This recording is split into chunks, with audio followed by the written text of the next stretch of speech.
hoje, no programa Ponto do Ano, falar de HPV. Eu vou ler uma matéria feita pelo Ministério da Saúde, com a Fundação Oswaldo Cruz e com uma matéria do SUS. E essa matéria é intitulada Atenção às Mulheres e HPV. Sem mais delongas, eu vou passar ao corpo da matéria, mas é necessário que a gente saiba e entenda, primeiro, que essa matéria é uma matéria também importante para quem vai fazer o Enem, para você ficar consciente e ciente de tudo que ocorre nessa área. Essa matéria não é uma matéria só para jovens, é uma matéria, e não apenas para mulheres, é uma matéria para homens, mulheres, jovens, maduros e até sêniores. Por quê?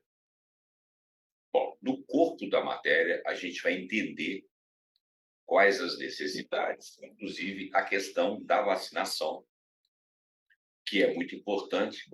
Apareceram aí, hoje é dia 20 de setembro de 2023, apareceram alguns comentários a respeito da vacina, que eu não vou fazer aqui agora, eu prefiro esclarecer. Mas você pode, por exemplo, numa redação, ser questionado.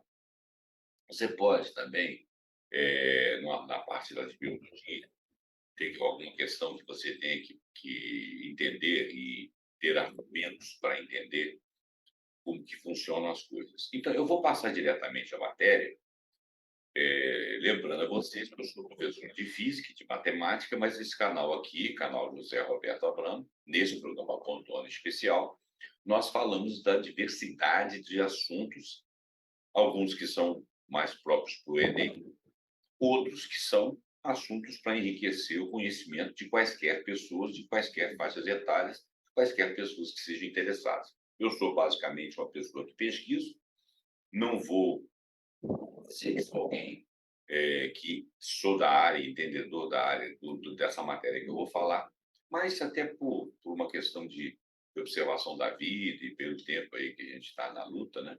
Inclusive como professor, dá para perceber que entender um pouco das coisas sem muita profundidade. Eu escolhi essa matéria, que é uma matéria bastante completa a respeito do assunto. Bom, eu vou passar então o livro da matéria para que o nosso vídeo não fique muito extenso. Vamos lá. Portal de boas práticas em saúde da mulher, da criança e do adolescente. Esse é o portal. Portal mantido aqui pela Fiocruz, Fundação Oswaldo Cruz, do Ministério da Saúde, SUS, né? E IFF, Instituto Nacional Fernando Figueira. Bom, isso tudo são referências, tá? Essa matéria, ela é uma matéria antiga no portal aqui, mas ela é bastante atual. Ela foi feita em 5 de março de 2020, quer dizer, nós estávamos no início da pandemia e ainda não estávamos com problemas aí de questão de vacinas, nada disso. A pandemia aqui no Brasil, ela começou mesmo com a paralisação, lockdown, em 19 de março, mais ou menos. E essa matéria é de 5 de março, e provavelmente ela foi feita uma pesquisa anterior, né, antes dela ser postada. Então, ela tem pouca referência, pouca ingerência nos assuntos atuais. Talvez por isso que ela seja uma matéria, assim, em termos políticos, ela seja uma matéria mais neutra. Porém, é importante que, naquela época e agora também, sempre foi importante se pensar em termos de vacinação, se pensar em termos de conduta. Vamos ler para não ficar extenso o vídeo. Principais questões sobre o HPV, prevenção, diagnóstico e abordagem. Sistematizamos as principais questões sobre o HPV enviadas pelos usuários do portal durante encontro com o especialista Fábio Russomano, médico ginecologista da IFF Fiocruz, da Fundação aí do Instituto Nacional Fernando Figueira e da Fiocruz, em 12 de 12 de 2019. olha bem, incorporando o que eu havia falado. A infecção pelo HPV, que é o papilomavírus humano, é a infecção sexualmente transmissível mais frequente no mundo. Estima-se que o risco de uma pessoa ter contato com HPV durante a vida chega a 80%. Menos de 5% pode ter uma manifestação viral. E menos de 1% vai ter uma lesão precursora do câncer de colo.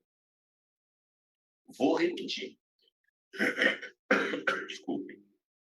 A chance de ter contato com HPV é no entorno de 80% das pessoas que vivem vidas normais. Ele, inclusive, não citou a faixa etária. Ele falou ao longo da vida. Menos de 5% pode ter uma manifestação viral. E menos de 1% vai ter lesão que seja uma lesão precursora do câncer, porque ela pode provocar o câncer. O mais interessante, se você não tem uma manifestação viral por algum motivo, ele não conseguiu te infectar, você foi um transmissor em algum momento. Se você teve contato, você está na faixa dos... Aqui, alguém pode estar na faixa dos 80% de chance de ter contato na vida com HPV. Por ser muito frequente, as infecções podem começar logo no início da vida sexual. A maioria das pessoas não desenvolve lesões e pode estabelecer uma infecção latente, que fica ali adormecida, quietinha no seu organismo. O vírus permanece no corpo da pessoa sem se manifestar clínica ou subclinicamente. Lesão clínica, ela é visível. Dá uma verruga genital, que é chamado de condiloma. Agora, o que é lesão subclínica? Sinais da presença do vírus ou lesão precursora do câncer do colo sem sintomas. Para a detecção, seria necessário utilizar outros métodos ou meios de diagnóstico, independente da sintomologia. Se você fizer um exame circunstancial, você mulher, circunstancial, ou até homem, e perceber nesse exame que você não tem sintomas, mas que você foi infectado, ou que se você tem uma infecção latente, é uma maneira de você iniciar um tratamento para você não ser um transmissor, né? Mudo e oculto, inclusive sem a sua participação, sem a sua consciência. Apesar da HPV ser frequente, trata-se de uma infecção benigna, já que apesar de muitas pessoas terem contato com a HPV, a maioria nunca vai desenvolver a doença. A maioria que pode desenvolver a doença, a minoria que pode desenvolver a doença, terá uma infecção subclínica que vai resolver espontaneamente, independente do tratamento. Mas é transmissora. E alguém pode ter essa infecção de formato subclínico ou aparecer uma infecção, ou aparecer uma lesão clínica com condiloma e desenvolver o câncer de útero. Como ela é muito frequente, muito disseminada e pode começar muito cedo na vida sexual, às vezes na primeira relação, é bom que você esteja sempre acompanhado, você mulher, de um ginecologista. Sempre fazendo exames, se você, por acaso, eventualmente tem parceiros diferentes. Ou se você tem o mesmo parceiro, mas você não tem certeza que tem só uma parceira, né? E vice-versa. Alguém que dá umas puladas de cerca, seja homem, seja mulher, pode ter contato com esse HPV, mesmo que a pessoa que você se relacionou não seja necessariamente promíscua. Então, a coisa é muito complicada e você pode desenvolver câncer. Então, a minoria que pode desenvolver doença terá infecção subclínica que vai se resolver espontaneamente, independente de tratamento. Mas isso é uma minoria. A maioria vai ter uma infecção benigna. O benigno não significa que seja boa de ter, significa benigna porque ela não é maligna, ou seja, ela não vai caminhar para um câncer para fora. Ela é benigna porque ela não é tão agressiva dessa forma, mas ela pode ficar ali subclinicamente, desenvolver não desenvolver sintomas em você, passar para outras pessoas e desenvolver sintomas em outras pessoas, ou subclinicamente dar origem a um câncer de colo. E isso é importante, esse é o ponto central. O diagnóstico da presença do HPV pode ser feito por exame clínico na presença de uma lesão vegetante tipicamente relacionada ao HPV, que é o condiloma, que pode ou não aparecer. Técnicas de magnificação, como, por exemplo, a colonoscopia, colposcopia, quando se vê lesões subclínicas na vulva, vagina, colo ou pênis. Quer dizer, que no momento também pode ser examinado. Diagnóstico molecular tem sua utilização restrita em situações muito específicas. Bom, o que se deve buscar não é o diagnóstico do HPV, mas a detecção precoce do câncer inicial, assintomático, e de suas lesões precursoras que demandam tratamento prevenindo a progressão para câncer de colo. Não há sentido em fazer diagnóstico de HPV na população geral, porque a presença do HPV não significa a presença de doença relacionada ao HPV. O diagnóstico da infecção não traz nenhuma vantagem, pois não há tratamento específico. Então, você vê que já está desinformado, né? Mas é bom que, se você, de repente, constata a presença, você sabe que você é um transmissor. Além disso, traz repercussões para a mulher e o casal que pode ser difíceis de lidar. Se você faz o exame lá e descobre que tem, como que você adquiriu, né? Se você é casado, tem uma parceira ou um parceiro. Juntamente com o diagnóstico da infecção da HPV, vem alguns fantasmas e mitos. Vamos ver. Promiscuidade. Como qualquer doença sexualmente transmissível, o HPV vem carregado de preconceitos de que pessoas promíscuas têm diagnóstico de DST, que são doenças socialmente transmissíveis. Isso não é realidade, principalmente porque o HPV é uma infecção muito frequente, não sendo necessário ser promíscuo para se infectar, apenas você ter vida sexual. Então, quer dizer, é claro que o HPV estaria ligado a uma maior promiscuidade. Mas ainda que você não seja promíscuo, não necessariamente você não vai deixar de ter o HPV. Infidelidade. Isso ocorre pelo desconhecimento de que a infecção pode se estabelecer muito precocemente na vida e se manifestar anos ou décadas depois. Ou seja, você não está necessariamente atraindo seu parceiro, sua parceira, se aparece uma subclínica de HPV, ok? A manifestação do HPV em uma determinada idade não significa que o parceiro atual foi contaminante ou que você se contaminou lá fora. Se a pessoa tem mais de um parceiro, ela pode ter se contaminado em mais de uma ocasião e não tinha tido oportunidade de fazer o diagnóstico antes. Câncer. A relação do HPV com o câncer foi bastante estudada para desenvolvimento de vacinas. Um efeito indesejado veio o estigma de que ter HPV significa ter câncer no futuro. Não é necessariamente verdade. Na realidade, para ter câncer de colo, é necessário ter tido uma infecção pelo HPV. Sim. Ainda assim, a maioria absoluta das pessoas com HPV nunca vai ter uma lesão, e se elas tiverem uma lesão e seguirem as recomendações de prevenção de câncer de colo, através de exame citopatológico ou outros testes possíveis, uma lesão precursora poderá ser detectada e tratada precocemente e a mulher não terá câncer. De repente, o diagnóstico é interessante.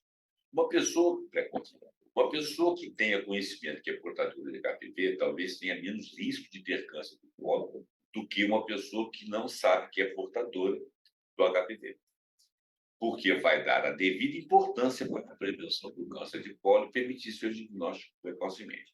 É muito importante ressaltar que o câncer de colo é prevenível, independentemente de conhecer a presença do HPV. É importante que toda mulher a partir de 25 anos de idade faça exame citopatológico.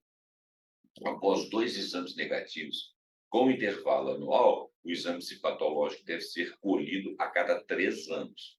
E nesse interregno você pode ter contato, né? Uma mulher com diagnóstico de infecção, além dos mitos sobre o HPV que nós mencionamos antes, pode viver um medo de ter sido responsável pela contaminação, porque não usou camisinha em todas as relações, ou porque não fez o preventivo e pode começar a culpar-se ou culpar o parceiro. É importante que o profissional desmistifique essa culpa, porque o HPV está presente na maioria das pessoas que têm vida sexual.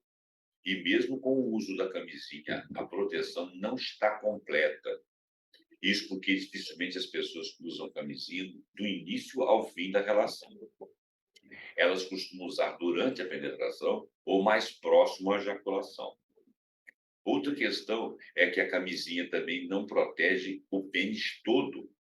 Sim, então você pode ter contato, as outras partes estão cobertas com o HPV da vagina, e disso você levar dessa parte. E isso aí passar para o seu pênis, e de repente você se relaciona com outra mulher com ou não, com ou sem camisinha, e infectar. É mais difícil. A camisinha realmente tem uma proteção, mas não é total, né? Outra questão é que a camisinha também não protege o pênis todo, então a base do pênis pode levar à contaminação à vulva feminina. O que previne totalmente a transmissão é o uso da camisinha feminina, mas esta ainda não é uma prática disseminada. As mulheres não usam camisinha. Sim, porque a camisinha feminina, ela conseguiria ocupar o corpo da vagina da mulher, e mesmo o pênis penetrando todo, ele não teria o corpo para que a transmissão ao homem fosse feita, né? Vacinas contra o HPV. A vacina não protege contra todos os tipos virais, mas protege contra os mais frequentes. Estudos em países que iniciaram a vacinação em larga escala há algum tempo já têm demonstrado a redução das lesões precursoras, ainda não de câncer, já que esse impacto leva mais tempo, né? E de condinomas, mostrando que as vacinas de fato são uma boa estratégia. Também não é perfeita, mas é uma boa estratégia. Vale lembrar que a vacina contra o HPV não protege contra todos os tipos virais, ele está se repetindo. Meninas que tomaram a vacina no tempo recomendado antes de se contaminarem ou de iniciarem sua vida sexual, precisam fazer a prevenção do câncer de colo, porque podem ter contato com outros tipos virais menos frequentes, mas ainda relacionados ao câncer de colo e que não teriam cobertura na vacina. O HPV não é o problema. O problema é o câncer de colo do útero, e o que se precisa buscar é o foco na sua prevenção. Esta é uma questão de saúde pública brasileira e é um problema prevenível. O encontro, aqui teve uma webconferência aqui, eu vou pular isso aqui. Perguntas e respostas, porque essa matéria ela surgiu a partir de um encontro em que algumas pessoas fizeram perguntas. Então, eles fizeram aqui o somatório aqui das perguntas mais frequentes, aquelas que são que dão mais visibilidade ao tema, e nós vamos ler aqui. O que faz o HPV se manifestar? Olha, não é possível responder essa pergunta de uma forma precisa, pois não se sabe ainda. No momento, há evidências indiretas de que a manifestação do HPV está relacionada à imunidade da pessoa. Pessoas com imunidade seriamente comprometidas têm maior incidência de lesões relacionadas ao HPV, ou seja, infecção subclínica, clínica com os condinomas, lesões precursoras do câncer de colo. A imunidade, com certeza, tem papel no desencadear do aparecimento de uma lesão. Por outro lado, não é possível definir qual seria o limiar de imunidade, já que não é possível medir ou estimular a imunidade para que o HPV não se manifeste. Nós não temos, a ciência não tem essa medida.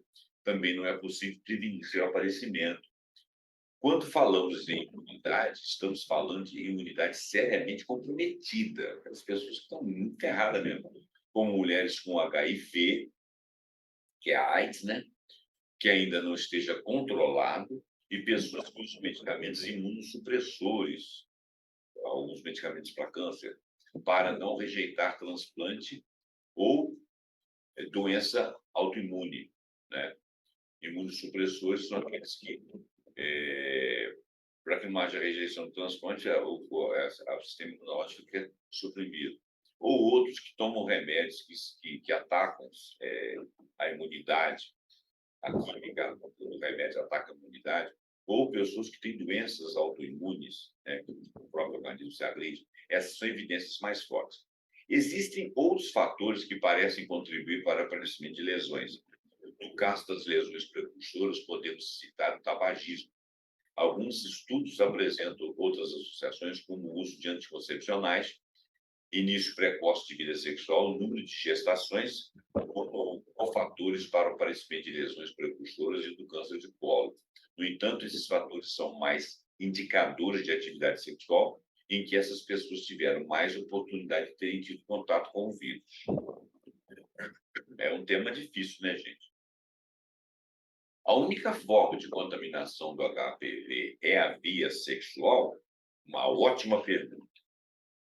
Então, nós já falamos de vacina, já falamos que contato com o HPV é quase que automático, porque ele é extremamente frequente. A vacina não previne todos os modelos virais. A camisinha, talvez a camisinha, mas a camisinha também não previne totalmente. O fato de você aparecer com uma lesão ou perceber a existência do HPV não significa que ele apareceu no seu organismo de uma noite para o dia, ele pode ter tido anos. Então, quer dizer, são algumas coisas que nós já estudamos até aqui. Vai fazendo o seu resumo, vai colocando aí aquilo que nós falamos, para que você tenha argumento numa prova, ou até para conhecer mesmo, para falar com as outras pessoas. A única forma de contaminação do vírus HPV é pela via sexual? Retornei à pergunta que eu havia feito. A vida sexual não é a única forma de contaminação, embora seja de longe a mais frequente. Existe também a via vertical. Quando o bebê passa pelo canal de parto contaminado, ele é contaminado pelo HPV. Essa contaminação não implica necessariamente em infecção. Os estudos sobre a contaminação do HPV em recém-nascidos de mães portadores do vírus mostram que em 24 horas o vírus já não é mais detectável. Isso significa que não há nenhuma contraindicação ao parto normal em mulheres portadoras de HPV. Muito bem. Outras formas de contaminação são através de utilização de brinquedos sexuais com o mesmo material contaminados de exames médicos. Por exemplo, espéculo. Alguém que colocou um espéculo para te examinar e ele estava contaminado. Tinha um certo sentido. Ainda assim, essas vias de contaminação aliás, são muito infrequentes, ou seja, não são frequentes, sendo muito mais provável que a infecção seja realmente de origem sexual, mas pode ter por via vertical. Em alguns casos, a mulher questiona por que o preventivo anterior estava normal. Isso pode ocorrer mesmo que o vírus já estivesse presente na data, ainda sem causar lesão. Isso porque o preventivo não vê o vírus. Ele vê as consequências do vírus caso ele esteja causando alguma alteração.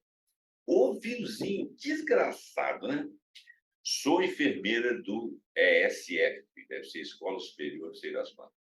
Qual o cuidado que devo ter durante o pré-natal de mulheres com HPV? A presença do vírus define a via de parto? Uma ótima pergunta. A presença do HPV não modifica a via de parto. Não há nenhum cuidado específico durante o pré-natal para o portador do HPV, já que não há nenhuma repercussão do HPV sobre a gestação. O HPV não interfere em nada na gestação. Quando se faz, no neném ou na mãe, quando se faz o diagnóstico de uma lesão precursora do câncer de colo em mulheres grávidas, não se realiza nenhum procedimento terapêutico. Qualquer procedimento pode levar a um sangramento intenso. E isso não se justifica por tratar-se de uma lesão precursora e não de um câncer. A recomendação para mulheres grávidas com alterações citológicas que precisem de colposcopia é realizar a colposcopia e só fazer biópsia se houver suspeita de câncer no colo naquele momento. Se a suspeita for de uma lesão precursora, não é necessário fazer a biópsia e a mulher deve ser reavaliada 3 vezes após o parto. Não é necessário se preocupar com HPV durante a gestação.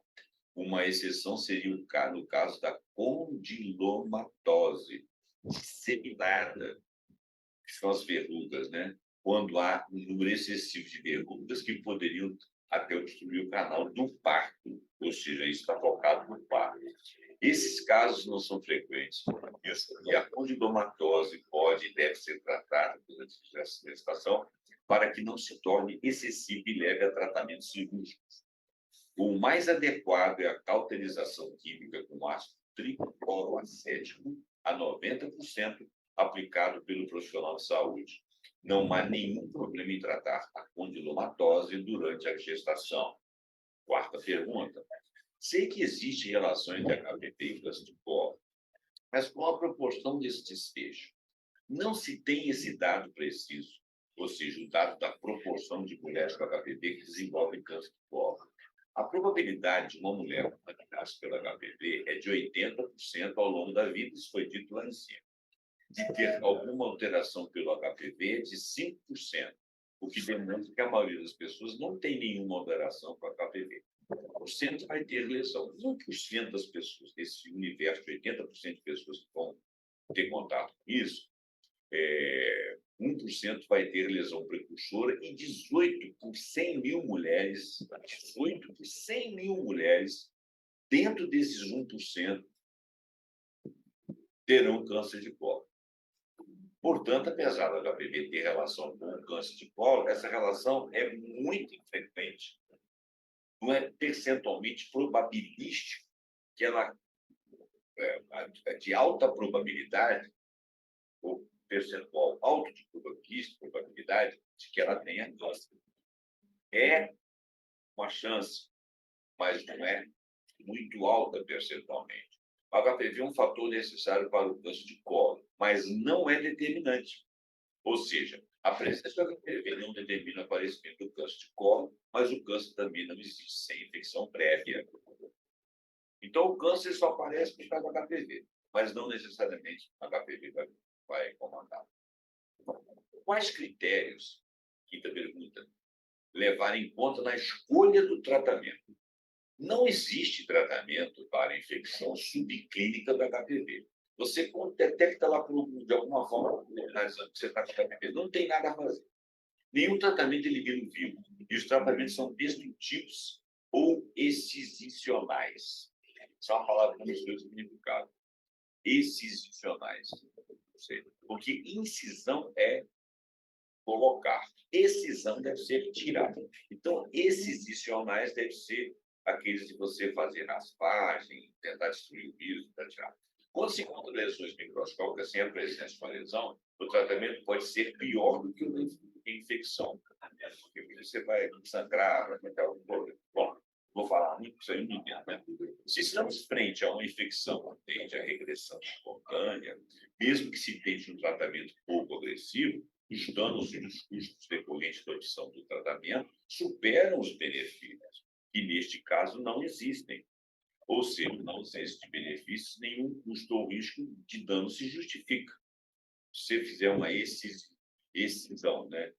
Excisionais, se você fizer uma excisão, seja lá como que se faça isso, e isso aí for um aspecto danoso para o organismo, para o tecido, você não tem benefício passando por esse trauma, vamos chamar assim, né? Por essa lesão provocada pela excisão. Então, a ausência de benefício, nenhum custo ou risco se justificaria. Na presença de lesões clínicas, condilomas ou lesões genitais, vale a pena tratar pela estética e pela contaminação do parceiro, já que a carga viral é muito intensa para poder chegar a esse ponto. Há tratamento aplicados pelos profissionais de saúde e tratamentos que podem ser auto-aplicados. As opções de tratamento têm a mesma eficácia. Foram realizadas algumas meta-análises comparando as modalidades terapêuticas, mostrando que nenhum fator é melhor que o outro. Por isso, recomenda-se discutir com o paciente quais as opções de tratamento para que ela faça a sua escolha, a paciente. Uma das opções é um preparado tópico de pedofilina, à base do seu agente tóxico mais eficaz, que é a podofilotoxina. Modernamente, o que se tem encontrado no mercado é a imiquimod, droga que age sobre a imunidade local, mas também provoca grandes reações nos tecidos vizinhos, podendo até levar a úlceras, se for indevidamente utilizado. Além disso, o custo é muito mais alto. Ele deve ser indicado para pessoas que conseguem visualizar bem a ação e, além de muito cuidado e parcimônia em seu uso. A paciente não pode querer resolver a lesão muito rapidamente para que não aplique o produto excessivamente, aumentando os riscos de efeitos colaterais. A lesão desaparece em semanas e o uso de Ikimod permite que o usuário possa aplicar o produto sem necessidade de ir para o serviço de saúde para fazer a aplicação. Os tratamentos que são aplicados pelos profissionais de saúde são tratamentos destrutivos excisionais. Entre os tratamentos destrutivos químicos, há o ácido tricloroacético, a 90%, que deve ser aplicado por profissional de saúde. Ele queima a lesão e normalmente é necessário mais de uma aplicação. Retornar semanalmente ou a cada 10 dias pode ser um transtorno para o paciente, até que as lesões desapareçam. A aplicação também pode ser dolorosa, pois o líquido extravasa para os tecidos vizinhos. Os tecidos sãos. Recomenda-se utilizar anestésico tópico, pomada anestésica antes da aplicação para diminuir a reação dolorosa à queimadura. Bom, isso aqui foi uma coisa tão interessante para o ouvinte aqui que está acompanhando, tentando ter. Mas é importante para as mulheres saberem que elas podem ter que passar por isso. Então, eu resolvi ler. O tratamento destrutivo é a eletrocauterização com bisturi elétrico. A vantagem desse método é eliminar todas as lesões em uma só aplicação. Vale lembrar que nenhum desses tratamentos elimina o vírus. Então, a paciente pode voltar a ter lesões. Por isso, não se justifica usar um tratamento muito agressivo como primeira opção. A cauterização pode ser utilizada caso ocorra falha terapêutica do ácido tricloracético em eliminar todas as lesões, por exemplo. Outro possível tratamento é a remoção cirúrgica com eletrobisturi, reservado para as lesões mais resistentes, com a vantagem de ter material histológico para se fazer um diagnóstico posterior, embora as lesões normalmente não tragam dúvidas diagnósticas. O tratamento químico com uso de podofilina, que na versão oleosa deve ser aplicado pelo profissional de saúde, deve ser cercado de cuidados porque é tóxica. A pele ao redor deve ser preparada com vaselina para que haja extravasamento, a substância não será absorvida pela corrente sanguínea. Por ter uma eficácia parecida com outros tratamentos, não costuma o tratamento ser o tratamento de escolha, pois envolve muitos cuidados com a mesma eficácia. Nenhum tratamento tem eficácia comprovada superior aos demais. Por isso, aos demais, uns pelos outros. E a escolha terapêutica deve levar em consideração a comodidade do paciente, não agressividade, facilidade de aplicação, experiência do profissional, que está recomendado para métodos em que a aplicação depende somente dele. Existem lesões entre o DIU e HPV. DIU é um anticonceptivo feminino, né? Localizado na vagina. Isso é uma pergunta. Podemos inserir dispositivos com a doença ativa, ou seja, você é sabedor da doença e ela está ativa. Pode introduzir o DIU? Recomenda-se o de cobre ou o de hormônio? Até o momento, não há evidência que mostre a relação entre a presença do DIU e lesões relacionadas ao HPV. A única relação que pode fazer é indireta, no sentido de que se a mulher usa DIU, ela está em atividade sexual. E por isso ela está exposta à infecção e tem maiores riscos de apresentar infecção pelo HPV do que mulheres que não estão em atividade sexual. Mas isso não está diretamente ligado ao HPV. Quanto à inserção do dispositivo na doença ativa, vai depender. Se for lesão precursora de câncer de cólon, o melhor é que a lesão seja tratada antes da inserção do DIU, já que o tratamento excisional pode requerer a retirada do DIU para se fazer o tratamento. Uma opção é fazer o procedimento excisional e no mesmo inserir no DIU, aproveitando que a paciente já está sob anestesia local ou sedação. Em relação ao tipo de dispositivo, se DIU cobre hormonal, ele não vai influenciar na doença, então a escolha vai depender do que se espera daquele dispositivo. O de escolha do paciente em relação à sua contracepção. Tá, sétima pergunta. Gostaria de que falasse um pouco mais sobre vacina do HPV. Apesar de ser disponibilizada pelo SUS, não conseguimos atingir as metas de vacinação para o público-alvo. Que estratégias podemos usar para melhorar isso? Olha bem, essa parte aqui é muito importante.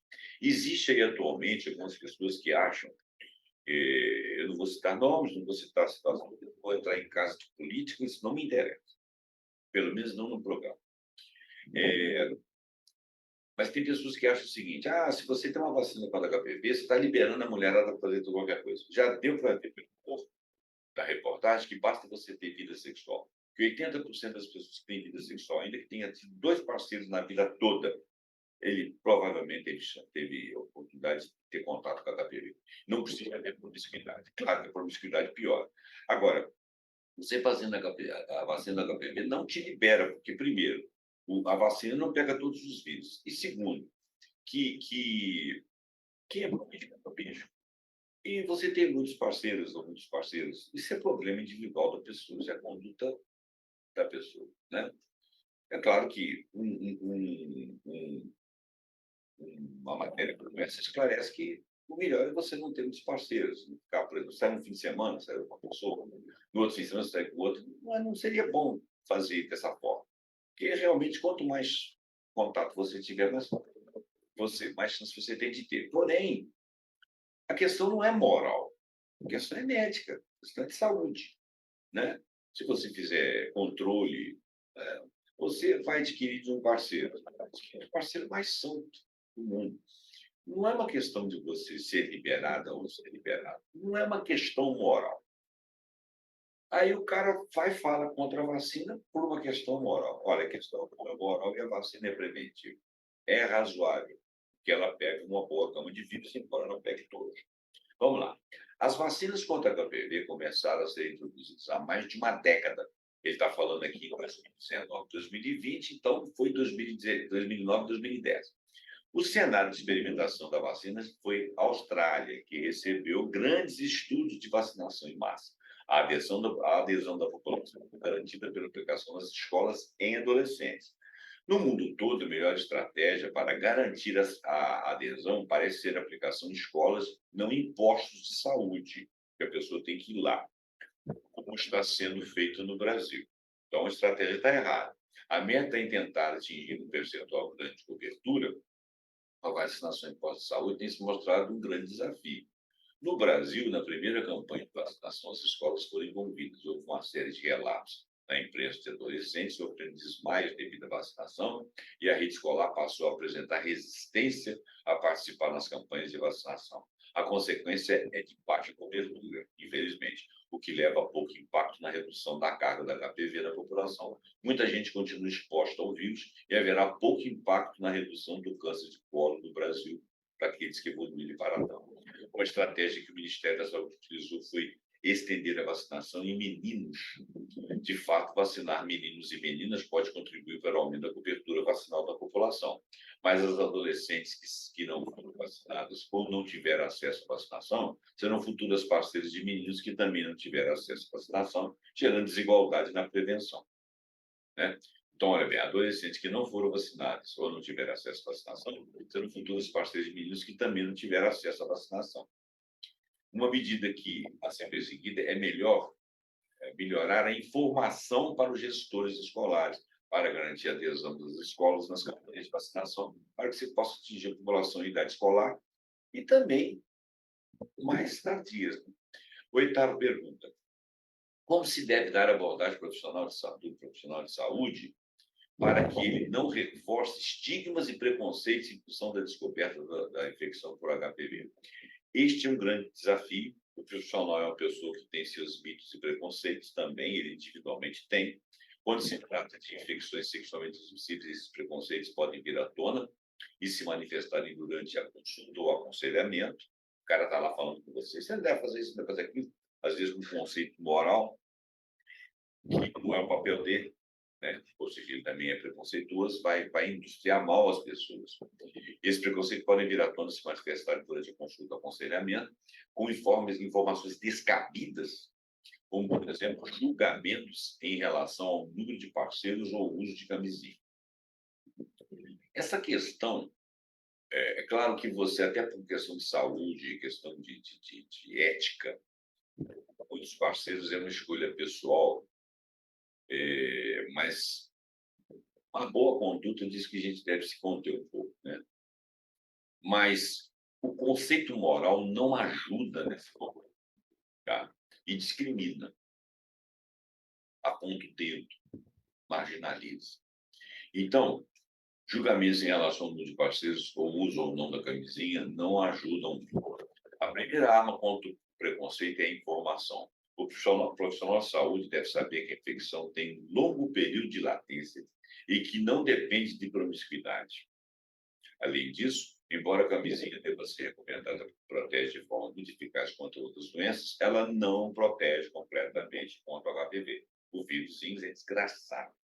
Não se deve reforçar para a mulher que ela tem qualquer culpa pelo fato dela ter o HPV.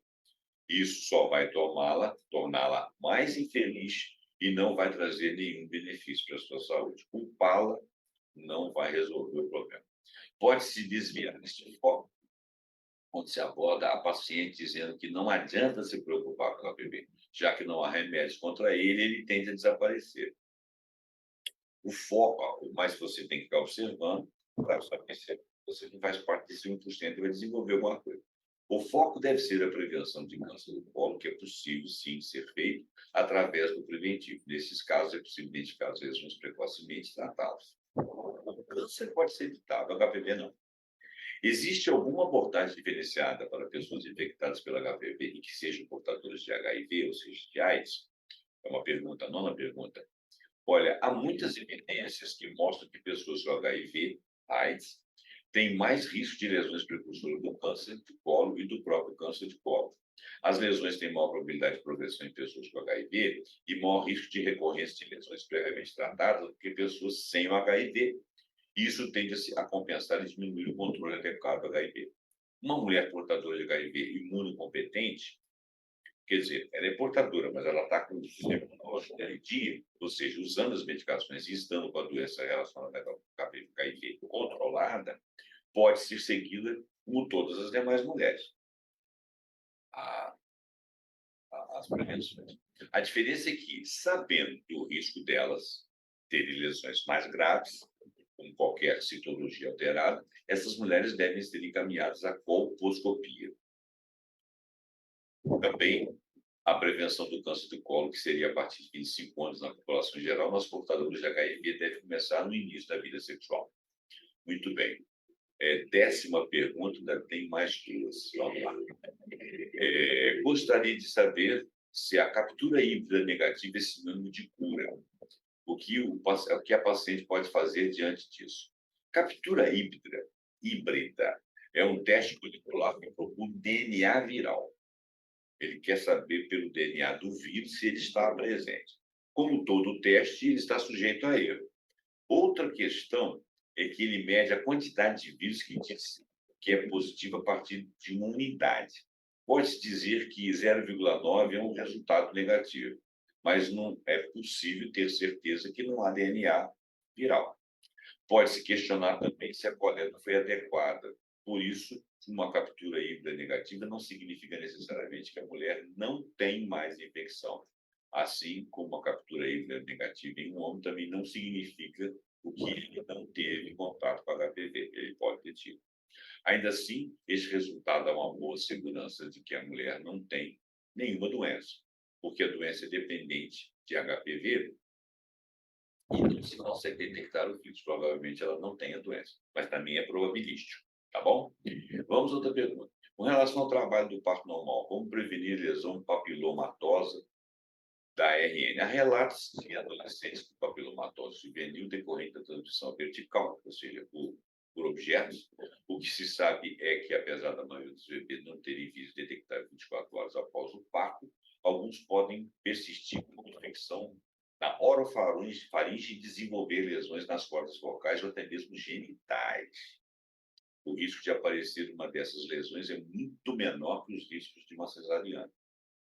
É consciente que, apesar dos riscos de contaminação do bebê, os riscos de cesariana são maiores e o parto normal não é contraindicado. Porque cesariana é uma cirurgia.